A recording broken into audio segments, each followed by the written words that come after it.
Hello les investisseurs, j'espère que vous avez la super forme. Et effectivement, ça faisait longtemps qu'on ne s'était pas vu dans une vidéo.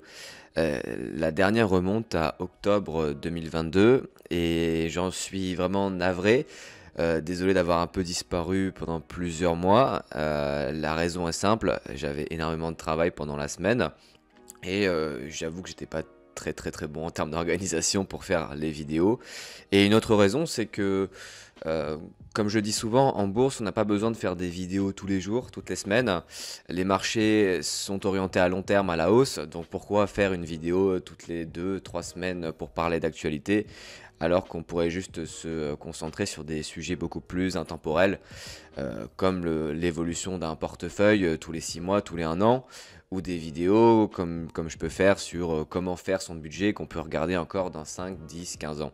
Et ce genre de vidéos intemporelles, forcément, on peut pas en sortir toutes les semaines, toutes les 2 semaines, parce que ça demande de la préparation, ça demande beaucoup de recherche, et pour une personne qui travaille, hein, comme moi, c'est pas évident de trouver le temps. Mais on est reparti sur les vidéos. J'essaierai d'en faire une toutes les 3 semaines, un mois, des vidéos de qualité où on va pouvoir vraiment rentrer en détail. Et c'est ce qu'on va faire aujourd'hui à travers cette analyse de PEA. Analyse qu'on va faire du coup entre la période octobre 2022 et aujourd'hui février 2023. Alors c'est bientôt la Saint-Valentin, fête à laquelle je ne participerai pas par conviction personnelle. Bon voilà, il faudrait limite que je fasse une vidéo là-dessus, tellement j'ai de choses à dire là, sur cette fête. Alors, on commence, c'est parti. L'investissement initial dans le PEA est toujours de 19 000 euros. Il n'y a rien qui a changé, donc il n'y a aucun versement qui ont été faits depuis octobre 2022. Et la raison est simple, c'est que j'ai investi quasiment 30 000 euros dans un projet. Là, on va avec un associé, on va ouvrir un coffee shop dans la région alsacienne. Je vous en parlerai dans une autre vidéo encore. Donc ça fait vraiment 1 an et demi, 2 ans que je bombarde vraiment sur l'apport initial de 30 000 euros. Et voilà, ça demande des sacrifices, hein, ça demande de travailler tous les jours. Donc là, je suis à 40 heures par semaine, tous les jours. Et ça a permis vraiment de rassembler ces 30 000 euros.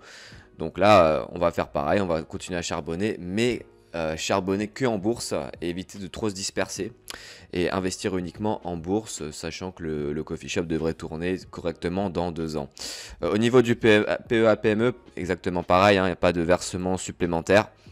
Euh, Là, il y a quasiment tout l'argent du PEA PME est concentré sur 2 actions, Cibio Territoria ABC Arbitrage. Donc ça, je ne vais pas en parler aujourd'hui. On va se concentrer principalement sur le PEA avec ces 19 000 euros de versement. Alors, c'est quoi les news? Et les news, du coup, c'est que j'ai vendu pas mal d'actions. J'avais vendu pas mal d'actions détenues depuis 2018. On a Pernod Ricard pour 1738 euros que j'ai vendu, donc la position totale.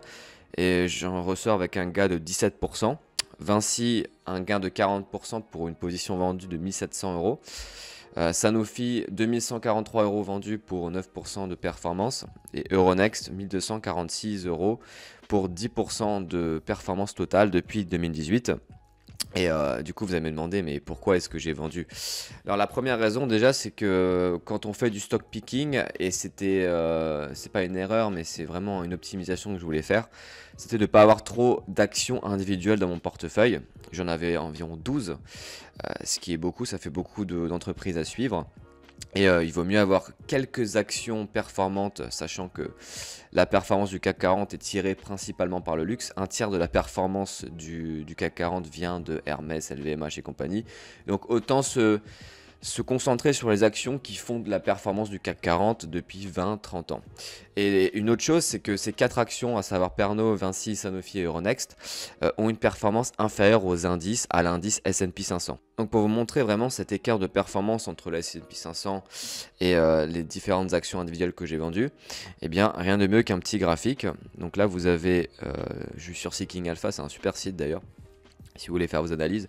On a la performance du S&P 500 depuis 5 ans, qui était de 53%. Donc ça fait une belle performance de 11% par an, et c'est ce qu'on retrouve hein, depuis la création de l'indice dans les années, je ne sais plus exactement quand il a été créé cet indice, mais ça fait plus de 60 ans qu'il existe et on a une performance moyenne de 11%. Et à côté, vous avez la performance de toutes les actions que j'ai vendues, la performance totale. Donc on a 39% pour Euronext, on a 20% pour Sanofi, 15% pour Vinci, 31% pour Pernod Ricard. Et effectivement, quand on quand on investit sur des actions individuelles, on prend déjà un risque parce qu'on a investi sur une seule action, même si certaines sont vraiment diversifiées. Mais on n'est pas pas à l'abri d'avoir des petites surprises, hein, comme c'était le cas pour Orpea. Le titre a chuté, il a perdu 99% de sa valeur. Donc c'est des risques qu'on va éviter de prendre, surtout quand on voit que la performance est inférieure aux indices. Ça me dérange pas forcément de prendre des risques quand je vois des LVMH. Si je vous montre la performance de LVMH, eh bien on voit que ça explose littéralement. Le S&P 500, LVMH, on est sur une performance de 191% en 5 ans. C'est beaucoup, je me satisferais de 80% hein, pour l'achat d'actions individuelles, mais quand on voit ça, on se dit, bon, bah, autant se concentrer sur ce qui marche et autant se concentrer sur des indices, si c'est pour, comme Vinci, être à 15% en 5 ans. Attention, je ne dis pas que ces entreprises sont mauvaises, au contraire, je pense que si vous investissez dessus tranquillement sur 20-30 ans, il y a quasiment aucune chance que vous perdiez votre argent et au contraire, vous devriez plus que doubler votre capital. Mais autant se simplifier les choses et investir sur un ETF S&P 500 si ces actions ne produisent pas la performance d'un LVMH ou d'un Téléperformance et compagnie. Et quelles sont les news macroéconomiques? Alors c'est super important quand on fait du stock picking de comprendre un peu ce qui se passe.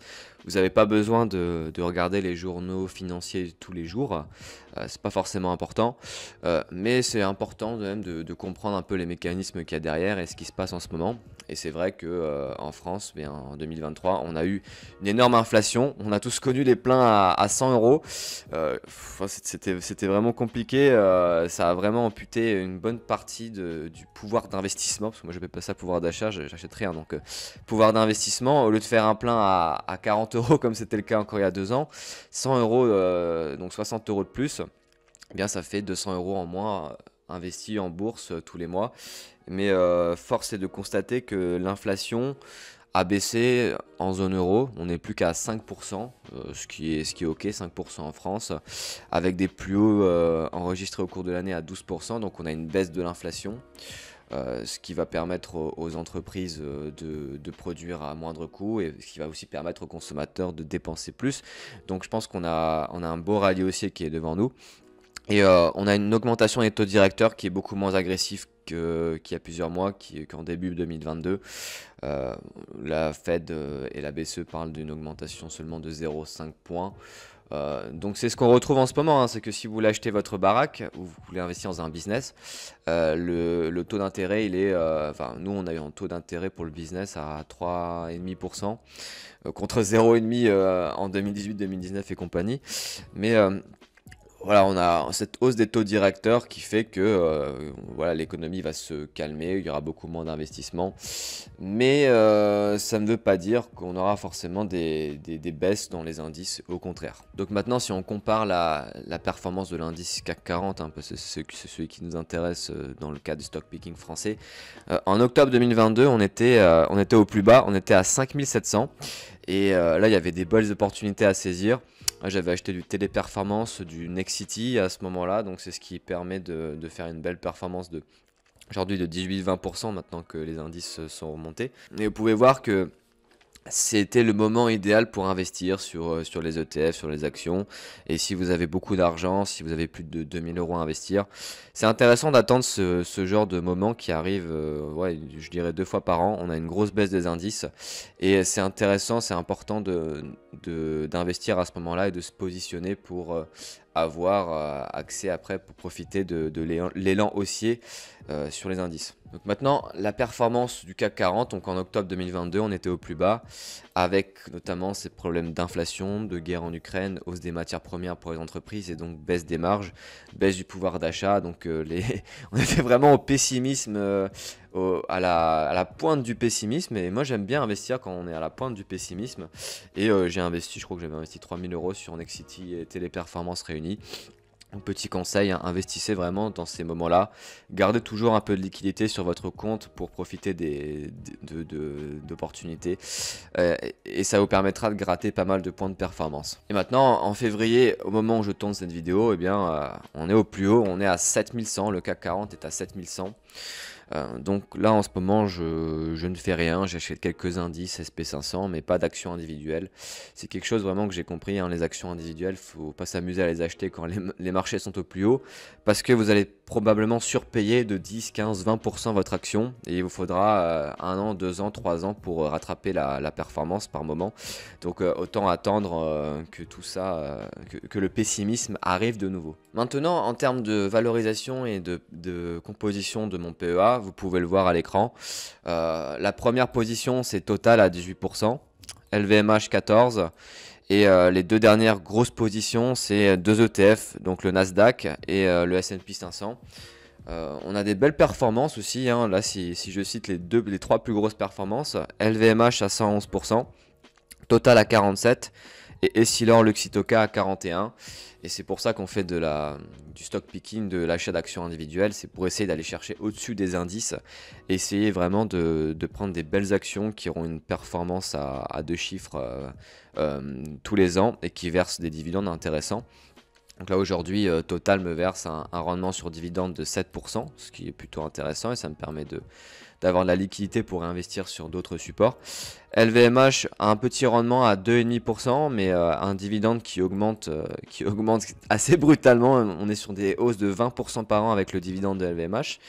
Et Essilor qui, par contre, produit une belle valorisation, une belle plus-value, mais en termes de dividende, il me semble que là je suis à 1,7% de rendement sur dividende, ce qui est vraiment très faible, autant le mettre sur un livret A. Mais la performance est là, donc à voir si je vais pas peut-être réallouer cette position sur une autre avec une entreprise comme L'Oréal ou comme LVMH par exemple. Donc le fait est que cette combinaison gagnante, on va dire, permet d'avoir une valorisation totale de 28 000 € aujourd'hui. Donc avec tous les dividendes qui ont été perçus depuis 2018, c'est vraiment pas mal. Et une plus-value totale de 9 500 € quasiment. Donc c'est pas mal du tout. Ça fait un retour sur investissement de 49%. Parce que je vous l'avais dit, j'ai investi au total 19 000 € dans ce PEA. Et on peut voir que progressivement, ça nous fait des belles plus-values. Je pense que dans 5-10 ans, on sera sur une valorisation supérieure à 100 000 €. Et c'est bien l'objectif. Maintenant, la répartition en termes de pourcentage, hein, c'est très important. Et là, je vous invite vraiment à lire une partie, à lire un petit résumé de l'investisseur intelligent de Ben Graham. Je l'ai lu quand j'étais dans l'avion pour partir en vacances. Et il disait que chaque investisseur prudent et intelligent devrait avoir au moins... bon, il avait un peu abusé, mais va avoir moins de 20% de son portefeuille en actions individuelles. Moi, j'estime que franchement, on peut aller jusqu'à 40% d'actions individuelles. Donc, vous voyez pour le moment la répartition de mon portefeuille. Il y a 67% d'actions individuelles, 19% d'ETF, 14% de cash, hein, que j'ai de la vente et des dividendes. Et effectivement, l'objectif à terme pour regarder le PEA, j'aimerais regarder le PEA une fois tous les 2 ans de manière optimale. Le but, ce serait d'avoir 60% d'ETF, qu'on soit à 60% ici, et qu'on soit peut-être à 30% d'actions solo et 10% de cash à chaque fois. Pour que ce soit vraiment optimal et pour que ce soit très très bien optimisé, mais chaque chose en son temps, mais l'objectif il est là, disons. Maintenant, quels sont les objectifs pour août 2023? Alors l'objectif c'est d'allouer une plus grosse partie du portefeuille sur l'ETF S&P 500, donc on soit à plus de 40% d'ETF dans le portefeuille. Ce serait pas mal du tout. Et de renforcer les meilleures actions, mais pas à n'importe quel prix. D'attendre toujours les baisses des indices, hein, qu'on soit vraiment sur une baisse de 10 à 15% quand on investit. Ça paraît vraiment juste. Et investir aussi sur les entreprises qui ont reporté des résultats solides, hein. Donc moi j'aime bien les augmentations de chiffre d'affaires et de résultats d'exploitation. Donc on se tiendra au courant à ce niveau-là, je referai une vidéo là-dessus. Et les enseignements tirés, du coup, c'est forcément de toujours comparer, d'être au fait des résultats financiers des sociétés, de toujours comparer la performance des actions, des indices, pour ne pas finalement être dans la situation où tu fais moins de performance avec une action individuelle qu'un ETF. Autant ne pas se prendre la tête, investir toujours sur le même truc et continuer d'avoir une performance de 11% par an, qui est quand même assez costaud hein, quand on regarde les autres actions françaises, voilà, des actions assez moyennes comme Vinci et Pernod Ricard. 11% par an, c'est pas mal du tout. C'est-à-dire qu'à la retraite, vous pouvez largement avoir un petit pécule de plus d'1 million. Et c'est l'objectif.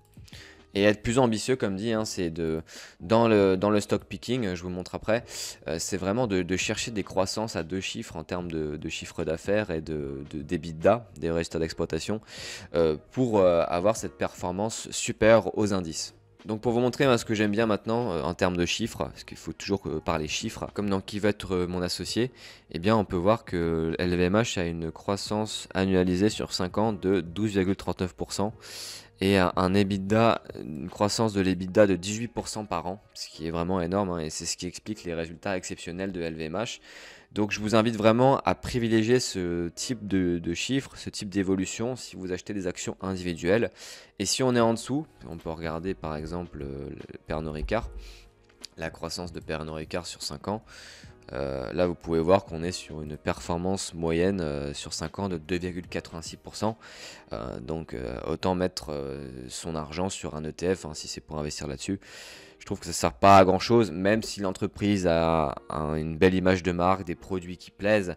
On ne peut pas se positionner là-dessus, autant mettre sur un ETF S&P 500. Et pour terminer, sachez que cette année, donc année 2023, un nouveau projet sur la chaîne, vous pouvez m'envoyer votre PEA. Donc vous m'envoyez votre PEA, la composition du PEA à cette adresse mail, quentin.goinvestissement@gmail.com. Avec la composition, forcément, ce que vous avez dedans, ce que vous versez tous les mois, le montant, ça peut être intéressant pour que d'autres personnes voient un peu comment ça marche et qu'on crée vraiment une dynamique autour de ça, ça peut vraiment être intéressant.